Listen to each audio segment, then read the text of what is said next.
It is now 40 days until the subsidies expire, and 40 days is not a long time, and 40 days is certainly not a long time, not enough time to put a health care plan into place for, millions of people.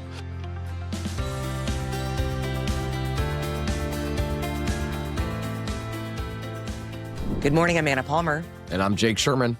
And welcome to the Daily Punch, brought to you by Punchbowl News. It's Friday, TGIF, November 21st, 2025. Let's get into the mix. Here are your Washington headlines of the day. Number one, Senate Republicans try to find a pathway forward on Obamacare subsidies. Number two, we've got some news. Tech leaders are pushing President Donald Trump to wait on an AI executive order.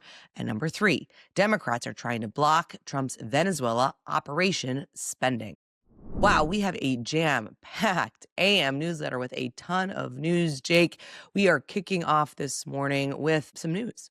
Republican senators have been privately lobbying President Donald Trump to support a limited short-term extension of Obamacare subsidies, arguing it would save the GOP from a 2026 drubbing and buy time for Congress to pass a longer-term health care plan that mirrors the president's preferences. This is a big deal because it basically showcases the concern among Republicans that, one, Trump needs to get in the game here. The clock is ticking. And two, that if they don't find a way forward on this, they have a huge political problem. Yes. What it does, Anna, is it's an acknowledgement of what we discussed with Bill Cassidy on Flyout Day yesterday, Totally. which is that it is now 40 days until the subsidies expire, and 40 days is not a long time, and 40 days is certainly not a long time, not enough time to put a health care plan into place for, millions of people. The ringleader, so to speak, here is Katie Britt, who has emerged as a major player on legislative matters. She's the senator from Alabama. She was very involved in ending the shutdown. She is a practiced politician. She was chief of staff on the Hill before she was a senator. And she has said that she wants to extend the subsidies for a year, so to give Republicans time to get a deal together. Now, it's not crazy. This makes sense because you're not going to be able to get something in 40 days. That doesn't mean these subsidies are here forever. And furthermore, it doesn't mean that they're going to get a deal, but they need time to put something together. This is not a piece of cake. And this relies on a whole host of things. Number one, and chief among them, what you said, Anna, is absolutely correct, which is Donald Trump needs to buy into this. And what this is, it's an off-ramp. It's weaning off one plan and hopefully for Republicans onto another plan. And I think if they do this, it could be a year, it could be two, could be three. But according to Republicans, it would have to include some sort of eligibility changes. It would have to include some sort of reforms. And remember, like Lindsey Graham said on the floor during the shutdown, I will not vote for any subsidy extension of any kind. We'll have to see if that holds true, Jake.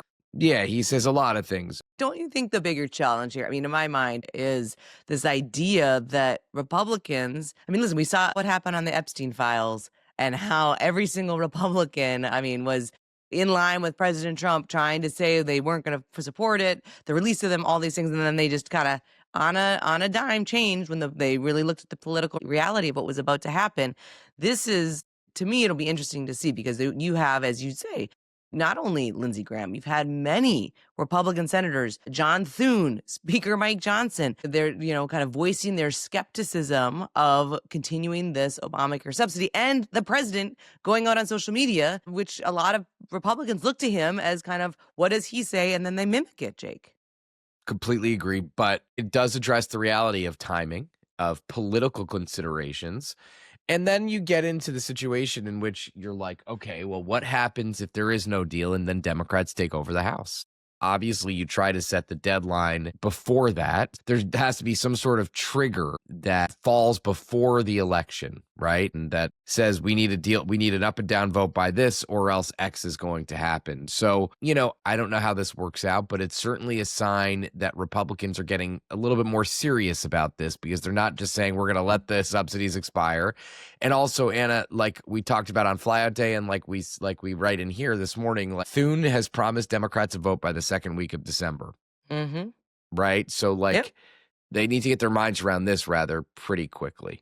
Yeah, it's also just worth noting that there are some other efforts. So you've got Katie Britt kind of doing her diplomacy with the White House, but there's a bipartisan group in the House that are proposing a new bill that would extend subsidies for 2 years with added limits. That bill would add a new income cap, extending the enhanced credits for families of four earning less than $200,000 per year, and phasing them out for families of four earning between $200,000 and $300,000. These are some of the contours, right, as you're talking about, where you're going to have Republicans look to find limits or changes to the overall extension. There's another idea also under discussion, which is a 1-year subsidy extension with income caps, fraud prevention changes paired with a commission to negotiate a longer term solution. So a lot swirling here in the healthcare space as the deadline to take action is quickly approaching. I will say, and a commission is just going to be, that's going to be a tough sell for a lot of people. We've seen these commissions before, whether it's the super committee or whatever. Like everyone talks about BRAC, the base realignment committee, and Man, that's closure an committee. oldie but a goodie. How you cover Yeah, that? but BRAC worked, but like that was it, right? Like these things are very different. The super committee was tough. That's how we ended up with a sequester. So anyway, yes, people are talking about this. I don't think people are gonna be okay with a committee or commission or whatever. All right, Jake, let's move on to the number 2 story of the morning. House Republican leaders are urging the White House to hold off on an executive order targeting state artificial intelligence laws while lawmakers continue to negotiate a legislative compromise, according to several people familiar with the discussions. This is a scoop from our Punchbowl News tech policy reporters. Super interesting here because this has been something that we've been reporting on, the fact that lawmakers in Congress have been trying to negotiate and find a pathway forward as they want to let Congress do the job. And there's some concern here, right? This push-pull of executive orders versus Congress making laws is coming to a head here as lawmakers say, like, this doesn't give people certainty. If it's an executive order, it could just be overturned, and that there could be some challenges there. Yeah, that's right. This was my evening yesterday evening, helping our terrific tech reporters land this scoop, which is huge because the administration has a draft executive order that preempts state AI laws, and this is something that we among other people reported this draft executive order the last couple days. But what the House Republican leadership is suggesting is like, guys, give us a chance to get something into law. Like, Howard Lutnick, the Commerce Secretary, we scooped this in the midday edition yesterday, was speaking on AI and basically said, we don't need Congress. Well, Congress doesn't like to hear, especially a Congress that's led by Republicans, the president's party. They don't like to hear, we don't need you, right? And in fact, Congress creates the laws. Executive orders are outside of the framework. And when you have a Republican Congress that is willing to line up with you on policy, there is really no reason to go around them. So this executive order short-circuited the process, by the way, which is underway on Capitol Hill. Like, it's not like they are unwilling to do this. They are talking about it in the NDAA, which needs to pass in the next month. So it is a great scoop. I'm very happy we had this, and it is super interesting.